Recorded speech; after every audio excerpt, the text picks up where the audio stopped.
Hello, guys. Good day. This is Anne of Reinforcement Club, your fellow positive reinforcer. Today, we are going to talk about the psychology of your social circle, what it says about you. I'm talking about this quote. This is much similar to our topic today. Tell me who your friends are, and I will tell you who you are. People we surround ourselves with ultimately influence how we think, act, and who we become. I definitely agree to that because it happened to me. And it also can be a tool for us. You know, Understanding our social environment can be a tool for us to succeed, to look after our well being, and of course, in the most part, make a wise decision. Choosing our friendship, especially lifetime partners who you want to marry. Now, according to this so called social contagion theory, this theory suggests that behaviors, emotions, and habits spread like a disease through the social networks. So, what I'm trying to say is that if your friends are obese, your chances of becoming obese is also high, up to 75%. And the other way around, if you hang out with people who are fit, who loves to go to the gym regularly, and you will definitely become that kind of person. My best friend, he's actually in uh, Portugal right now. He's a gym guy, nice body, and we hang out together. And he's one of the best guys who invited me to join a quiet poshy gym here in Ireland. And the reason why I love to go to that gym because of him. I can see him there. I can work out with him. I'm having fun. So that's why I do agree to this. Tell me who your friends are and I'll tell you who you are. I also have friends before when I was younger. I hang out with the smokers. So even though, my dad also smokes, even though I know that it ain't healthy, and I was a nursing student that time, I know that it isn't healthy. I'm not, that this habit wouldn't give me anything good. But as time goes by, hanging out with my friends who smokes, eventually, I became a social smoker. It all started with okay, one stick. They look cool, and I would love to look cool like them. They can smoke, get away, they can drink. All right, I'll join. I get one stick of cigarette, and then yeah, it's fine. Nothing happened to me. I'm not like them. I grab another stick, and then another one, and then the following day, it's easier now to grab another stick of cigarette, and now it actually ended up that there were couples of nights where I used to hang out with my friends who smoke, and yeah, we ended up smoking together. Because to me, I look quote unquote cool with them. But there's nothing wrong with that though. It's people have free choices. It's just that sometimes some of our choices doesn't give us any good in the long run. The way when you smoke, your a percentage of your monthly income will go to that vice, buying like vape or smoke cigarette, stick of cigarettes, and then in the long run, it exponentially multiplies over the years and years. How much do you spend on smoking to keep that habit? So it's not helping.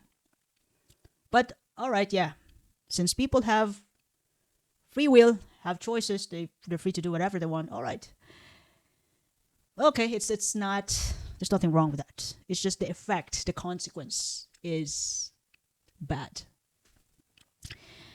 And it also applies to those people who hang out with, peers who do drugs and risk-taking activities. Risk-taking in a way that bad in a way, like robbery, thief.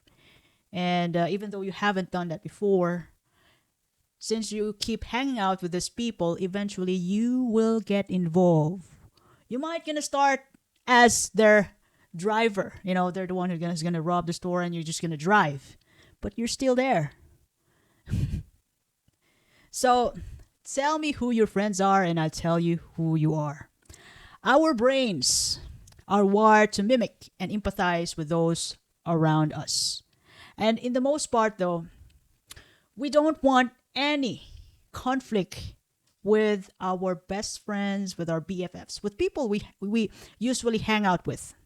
So at the end of the day, we subconsciously shift our beliefs and behaviors so we can flow with them, with their behaviors, the way they express themselves, the way they act. So more likely we become the kind of person who we hang out with. You know what I mean? So if you want to be rich, hang out with the rich people. Hang out with those people who are crazy and disciplined enough to do the investing. But you also have to be careful in choosing mentors. Even though some people who are rich, okay, but they're not happy in that situation. They're not happy because they have to undergo another divorce again and again because they prioritize money over relationships. So you have to be carefully assess your mentors, the people you hang out with. And according to sociological and economic fact, it says here, there's what we call peer effects or peer influence in economics. Peer behavior impacts individual economic choices in terms of education, savings, and consumption. In other words, you're more likely to attend college if your friends do, regardless of parental income. You're always going to find a way. You're going to go for like student loan in any ways you can because your best friends are going to college. And this also happened to me because my dad works in the hospital. He looked up to nurses, and now before, I'm already a nurse now, he strongly suggested, to the point that I really did it, he wants me to become a nurse. And I have no choice, even though I want to be a teacher, a history teacher, that suggestion didn't work to my dad. It's either a nurse or I'm not going to college. And I also found out that some of my neighbors want to be a nurse. That parent was a friend of my dad. So, look, this neighbor that we have, who is your friend also, you're not quite close this time, but she wants to be a nurse. You might gonna be classmates pretty soon. Because they're, our parents, that neighbor of mine who wants to be a nurse too, they're friends with my dad. And my dad used to work in the hospital. He's actually retired now. So he used to work in the hospital and he's looking up to nurses. And then here I am. I ended up to be a nurse. And I have loads of friends who were nurses. But since I also love investing, at some point, I'm saving, I'm trying to learn. And I am sorting out seminars, meetings, meetups of the kind of groups here in Ireland who are into investing, particularly property.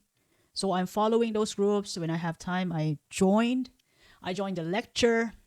So it's where I met different people from different countries, which is really cool. And not necessarily, I'm not sure if they ever smoke or whatever they have. We are there, like-minded people who wants to venture property investing. And there is also what we call this homophily effect. Homophily effect, which also says like birds of the same feather flock together, which means that people naturally associate with those similar values, status, and worldview. It's like a reinforcing identity. So as to me, I want to invest in property. I try to hang out or join seminars or meetups with people who are into that. I am reinforcing that kind of identity in me. That way. And there are also people who wants to be a boss in their area. So Since that's what they want, they look up to the boss, they want to be friends with them. Eventually, I do believe these people, in one point of their life, they're going to be having certain positions in the area because of their network. They're close to the bosses in the corporate world. It's about network. It's not about your skills, just your skills, not about just how good you are, how punctual you are. It's about your network. Who is tied up with you? Like-minded friends, like-minded people. You know, as to this, there's also a concept which is called, uh, it actually, yeah, I remember now. It's a network capital, according to Robert Putnam. So, according to Robert Putnam, your network affect your access to opportunities, jobs, and support. So, most especially if you are born in a rich family, you wouldn't have any problem looking for a job at all. Your problem is, how can I avoid working? Most probably, I'm just joking. So, if you are born in a rich family, eventually you're just gonna be born as an owner, as a equity owner in the future, given to you by rights from your family tree, which is fair enough though. The quality of your friendships affect not only who you are but your outcomes.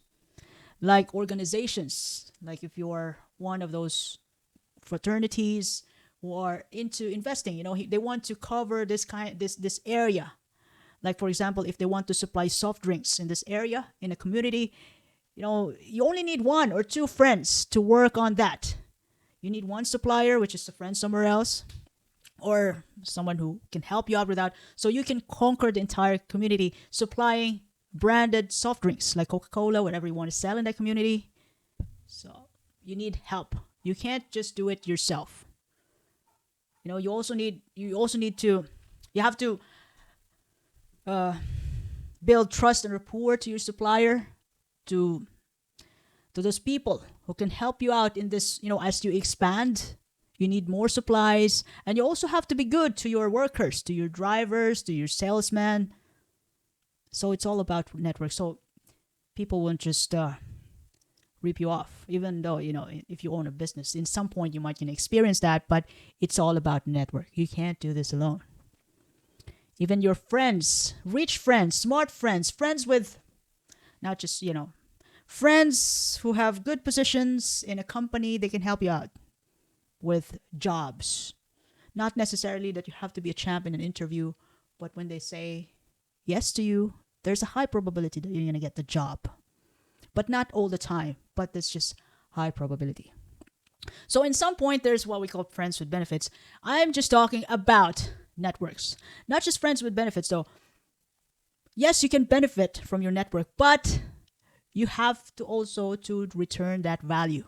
What I'm saying is your connections help you build, like this organization, family tree, generational wealth. You own a big company, whatever is that.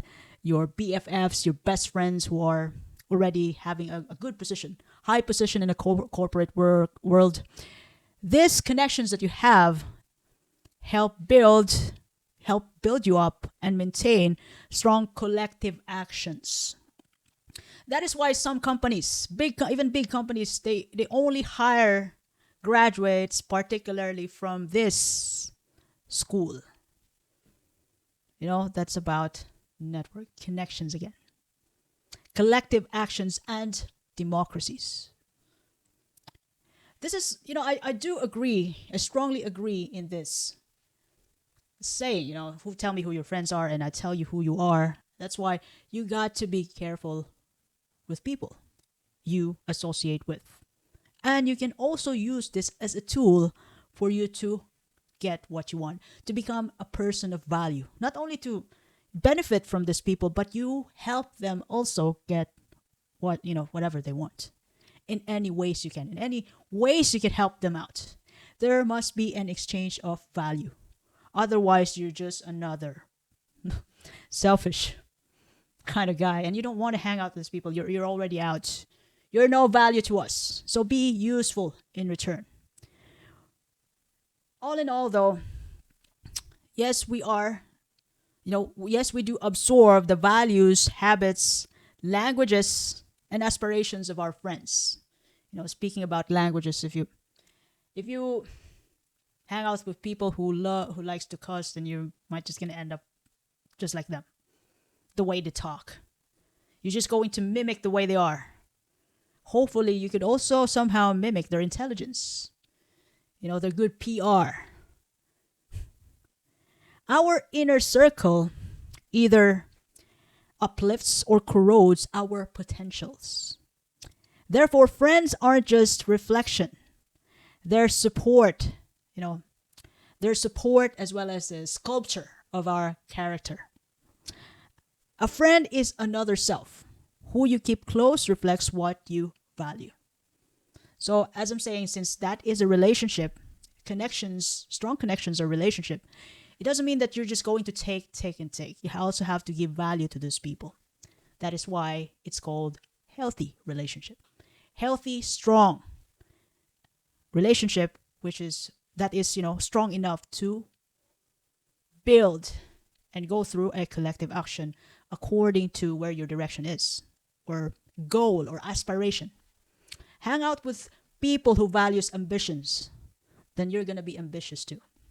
Hang out with people who's not toxic to you. Hang out with people who can help you grow your money, your wealth, keep good relationships, look after yourself. Hang out with people who's healthy in terms of their diet, in terms of their exercise. Hang out with good people. It's another way for a self-care though. Your associations. And yeah, I hope I shared something valuable today.